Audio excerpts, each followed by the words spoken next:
America నుండి ఇండియాకి డబ్బులు పంపాలంటే ఇప్పటికీ ఆ పాత పద్ధతులేనా? అందుకే వచ్చేసింది my purse. Download now.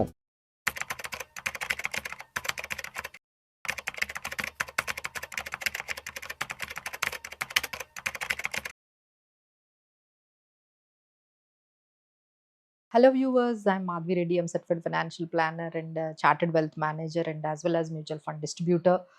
So ఈ అప్డేట్ అంతా కూడా మీకు గోల్డ్ గురించి వస్తుందండి. సో అగైన్ మళ్ళీ గోల్డ్ 1,40,000 టచ్ అయ్యి మళ్ళీ 1,48,000 కూడా వెళ్ళింది. సో మళ్ళీ అగైన్ గోల్డ్లో ఇంత మూమెంట్కి రావడానికి కారణాలు అయితే చాలా ఉన్నాయండి. సో ఎప్పటి నుండో చెప్తున్నాము. సో ఫెడ్ ఇంట్రెస్ట్ రేట్స్ నుంచి ఒక కొంచెం అప్డేట్ అనేది మనకు కనిపించింది.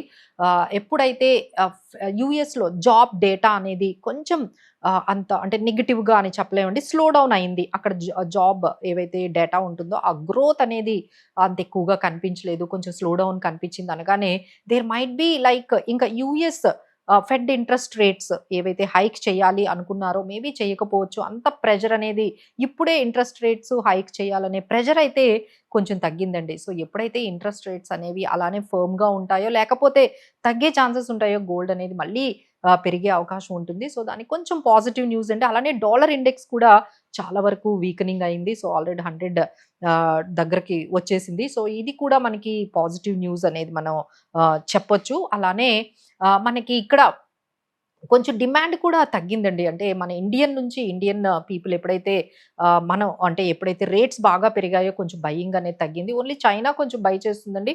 బట్ ఓవరాల్ మీరు చూసుకుంటే గోల్డ్కి డిమాండ్ అనేది మనకి తగ్గింది.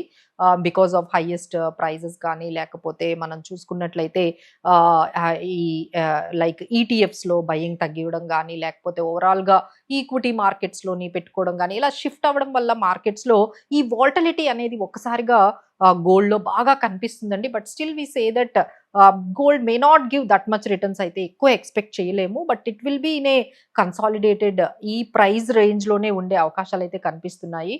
So one more important news from the gold అని మనం చూసుకున్నట్లయితే ఇప్పుడు ఈ ఐడిల్ గోల్డ్ ఇండియాలో దాదాపుగా 30,000 టన్నులు ఉన్నదండి. అంటే మనందరి దగ్గర అఫీషియల్గా కాదు, అన్అఫీషియల్గా మనందరి దగ్గర అంటే అంటే గోల్డ్ అఫీషియల్గా గవర్నమెంట్ దగ్గర ఉన్నవి మేబీ 1000 టన్స్ బిలో అయితే మనందరి దగ్గర ఉంటే 30,000 టన్స్ వరకు ఉన్నాయండి. So now government is initiating some revamping gold monetisation scheme. అది అందరికీ మీకు తెలిసిందే, ఆల్రెడీ ఈ స్కీమ్ అనేది మార్కెట్లో ఉంది. సో బట్ ఏంటంటే అది పెద్దగా మంచి రిజల్ట్ అయితే రాలేదు. సో బికాస్ ఆఫ్ కస్టమర్స్కి అది పెద్దగా నచ్చలేదు, ఇంట్రెస్ట్ రేట్స్ తక్కువగా ఉన్నాయి, ఈ జ్యువెలరీ షాప్ వాళ్ళని ఎవరిని వాళ్ళు ఇన్వాల్వ్ చేయలేదు. ఇలాంటి రీజన్స్తో ఈ 30,000 టన్నులు ఉన్నది ఓన్లీ 40 టన్స్ మాత్రమే అది గోల్డ్ మానిటైజేషన్ స్కీమ్లోకి కన్వర్ట్ అయింది. సో గవర్నమెంట్ ప్లాన్ ఏంటంటే కొత్త గోల్డ్ని ఇంపోర్ట్ చేసుకోకుండా మన దగ్గర ఉన్న ఏదైతే ఈ ఎగ్జిస్టింగ్ ఐడిల్ గోల్డ్ ఏదైతే 30,000 టన్స్ ఉందో అదే మనం యూస్ చేసుకుంటే బాగుంటుంది.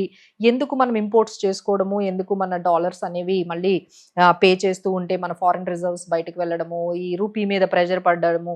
సో ఇలా కాకుండా they are completely maybe in few మంత్స్లో మీరు మేబీ 1 or 2 మంత్స్లో మీరు ఈ స్కీమ్ని అయితే చూడబోతున్నారండి.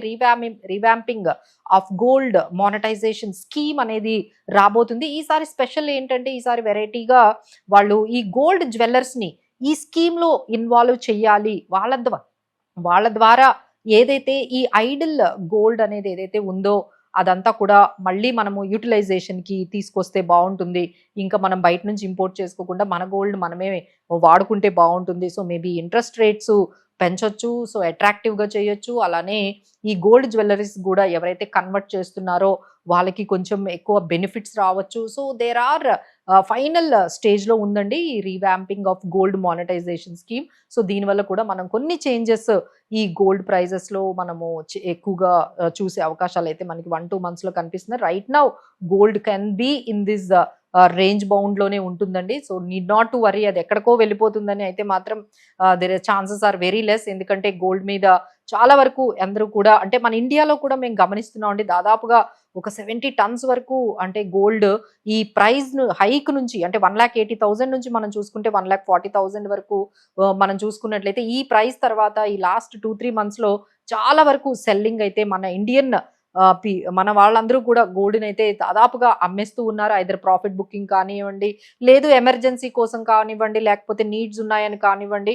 సో గోల్డ్ని అయితే ఎక్కువగా అమ్మకాలే చూస్తున్నాం కానీ కొనడం అనేది చాలా వరకు దాదాపుగా చాలా తక్కువ సైజులోనే గోల్డ్ బయింగ్ అనేది ఎప్పుడైతే ఈ రిటర్న్స్ ఫాల్ చూసారో కొంచెం బయింగ్ అనేది కాకుండా ప్రాఫిట్ బుకింగ్ వైపే ఎక్కువగా కనిపిస్తుందండి. సో ఈ విధంగా గోల్డ్ డిమాండ్ అయితే కొంచెం తక్కువగా ఉంది. ఓన్లీ ఇంటర్నేషనల్ మార్కెట్లో చైనా ఒక్కటే బై చేసింది. It is and US Fed interest rates కానీ కొంచెం పాజిటివ్గా ఇంకొంచెం ఇంట్రెస్ట్ రేట్స్ తగ్గించిన definitely gold can be firm in this range bound అనేది మనకు కనిపిస్తుంది. So this is the update.